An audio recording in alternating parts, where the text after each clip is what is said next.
நகராட்சிக்கு உட்பட்ட தனியார் மண்டபத்தில் இஸ்லாமியர்களின் நோன்பு திறக்கும் நிகழ்ச்சி நடைபெற்றது. காஞ்சிபுரம் மாவட்டம் மாங்காடு நகராட்சிக்கு உட்பட்ட தனியார் மண்டபத்தில் புரட்சி பாரதம் கட்சியின் மாநில செயலாளர் ருசேந்திரகுமார் தலைமையில் இப்தார் நோன்பு திறக்கும் நிகழ்ச்சி நடைபெற்றது. நிகழ்ச்சிக்கு புரட்சி பாரதம் கட்சியின் சிறுபான்மை பிரிவு மாநில செயலாளர் வழக்கறிஞர் தாமஸ் பர்னபாஸ், செயலாளர் முகமது சுலைமான் ஆகியோர் முன்னிலை வகித்தனர்.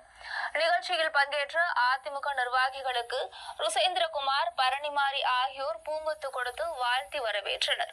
நிகழ்ச்சியில் சிறப்பு விருந்தினர்களாக புரட்சி பாரதம் கட்சியின் தலைவரும் கேவி குப்பம் சட்டமன்ற உறுப்பினருமான ஜெகன்மூர்த்தியார், அதிமுக மாநில அவைத் தலைவர் தமிழ்மகன் உசேன், அதிமுக மாவட்ட செயலாளர்கள் ஸ்ரீபெரும்புதூர் முன்னாள் சட்டமன்ற உறுப்பினர் கே பழனி ஆகியோர் கலந்து கொண்டு வாழ்த்துரை வழங்கினர்.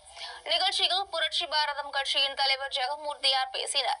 அப்போது இஸ்லாமியர்கள் ஒடுக்கப்படுகின்ற இடத்தில் அவர்களுக்காக புரட்சி பாரதம் குரல் கொடுக்கும் என்று தெரிவித்தார். இந்நிகழ்ச்சியில் மாவட்ட செயலாளர், வழக்கறிஞர்கள் தனசேகரன், மாங்காடு நகர்மன்ற நிர்வாகிகள் பிரேம்சேகர், பரத்ராஜ், DS ராஜா, ஜெயக்குமார் உட்பட பலர் கலந்து கொண்டனர். மக்கள்